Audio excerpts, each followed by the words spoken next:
0 matrix times A equals 0, and the identity matrix times A equals A. So any 2 by 2 matrix A. So it says any. So that means we can't just use some 2 by 2 matrix. We can't actually put down numbers, because we have to be able to have this true for any 2 by 2 matrix. So if we came up with some matrix like 3, 1, 7, 47, well, maybe it happens to be true for that matrix. So we have to figure out a way to be able to show that it's true for every matrix. So we need to write about this in a general form. So we do the same thing we have everything set up in, where we use variables.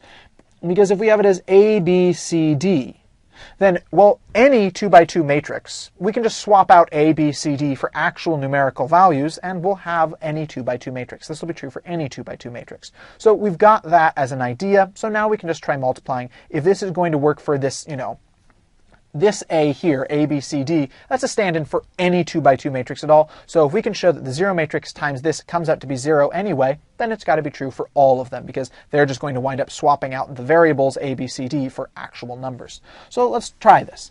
0 matrix times A equals 0. Well, if we got the 0 matrix, then we're going to have 0, 0, 0, 0, because it's multiplying against a 2 by 2. So our A is A, B, C, D. This is actually pretty easy matrix multiplication, thankfully. 0 and 0 times A and C. Well, hey, look, that's going to crush it down to 0. We know we're going to have to get a 2 by 2 matrix, because we started with 2 by 2 times 2 by 2. 0, 0 on BD. Well, 0 times B, 0 times D. Hey, that comes out to be 0. 0, 0 on AC. 0 times A, 0 times C. Hey, that comes out to be 0. 0, 0 on BD. 0 times B, 0 times D. No surprise there, it comes out to be 0. So we see, because it's got nothing but zeros that we're multiplying by, whatever it's going to hit is going to get turned into a 0. So that's why the 0 matrix multiplied by any matrix at all winds up coming out to be the 0 matrix. So this checks out.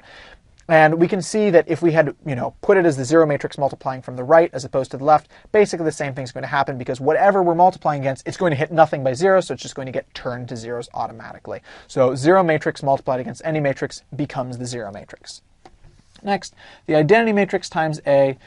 Let's show that that becomes A. So identity matrix, well, A is a 2 by 2, so that means our identity matrix will have to also be a 2 by 2. So 1's on the main diagonals, 0's everywhere else, main diagonal.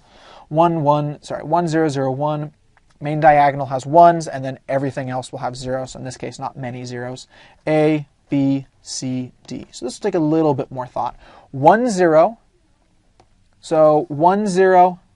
On AC. So 1 times A, we're going to have to get a 2 by 2 because it started with 2 by 2 matrices.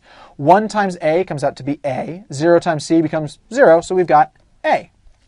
1 0 on BD, well, 1 times B comes out to be B. 0 times D comes out to be 0, so we get just B.